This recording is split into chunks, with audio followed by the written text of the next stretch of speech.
Bundle থাকলে প্রতি সেনমানিতে টাকা বাঁচবে। বিকাশ সেনমানি বান্ডেল কিনে জিতুন প্রতি লেনদেনে। মশার পরিমাণ এত বেড়ে গেছে যে এটা হচ্ছে প্রচুর পরিমাণে মশা থাকে বাসায়, অ্যান্ড কোনো কিছুতে এগুলোর কাজ হচ্ছে না। বাবা মা অনেক চেষ্টা করে যাতে এগুলো ঘরের মধ্যে আসতে না পারে, বাট এরপরেও অনেক সময় দেখা যায় এখন হচ্ছে ডেঙ্গুর পরিমাণ অনেক বেড়ে গেছে। আমি নিজেও হচ্ছে ডেঙ্গুতে আক্রান্ত হয়েছিলাম, যার কারণে পরীক্ষার মধ্যে আমার একটা পরীক্ষা মিস হয়ে গেছিলো। দেন সেটা নিয়ে অনেক ঝামেলা হয়েছে। তো এর কারণে হচ্ছে আমাদের পড়ালেখার উপরে অনেক এফেক্ট পড়তেছে।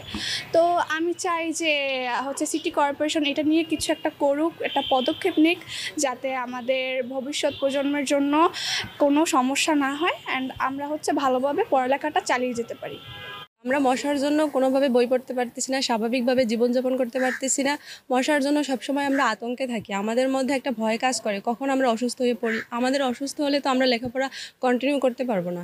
এই জন্য কর্পোরেশনের উচিত তাড়াতাড়ি পদক্ষেপ গ্রহণ করা। আর শরীরে সবার শরীর র্যাশ উঠতেছে মশার কামড়ে, শুধু একটু টাচ করে গেলেও মনে হয় যেন বিষাক্ত কোনো কিছুতে আমাদেরকে কামড় দিল।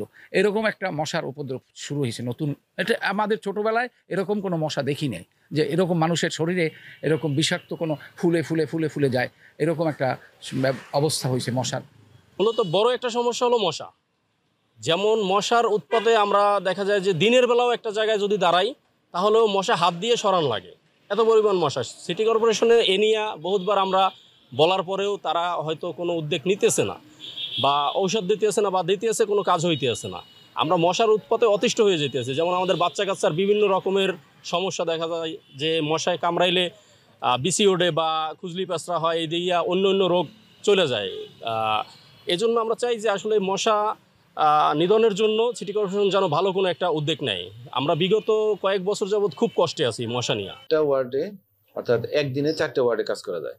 অর্থাৎ স্প্রে মেশিন সকাল থেকে শুরু করে দুপুর 2টা পর্যন্ত আমরা স্প্রে করে দেই। তারপরে 2টার পরে 2:30 বা 3টা থেকে আমরা শুরু করি ফগার মেশিন দিয়ে। অর্থাৎ 2টা একসাথে একদিনে 4টে ওয়ার্ড, অর্থাৎ একটা ওয়ার্ড মানে সপ্তাহে একদিন পায়। তো এখন আমরা শ্রমিকটা যদি বাড়াইতে পারি, অর্থাৎ দ্বিগুণ করতে পারলে একটা ওয়ার্ডে সপ্তাহে 2 দিন পাবে। 2 দিন পাওয়ার জন্য তখন হয়তো স্প্রেটা বা ফগার মেশিনের কাজটা একটু বেশি হবে, তখন মশা হয়তো একটু কমে আসবে।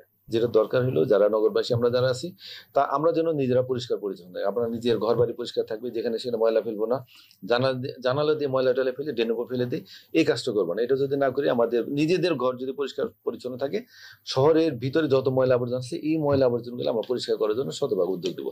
এখানে আমাদের ঘাটতি নেই। এখন যদি নগরবাসী আমাদের সহযোগিতা করেন তাহলে ইনশাল্লাহ আমরা এই মশার অত্যাচার থেকে অবশ্যই রক্ষা পাবো আর কি।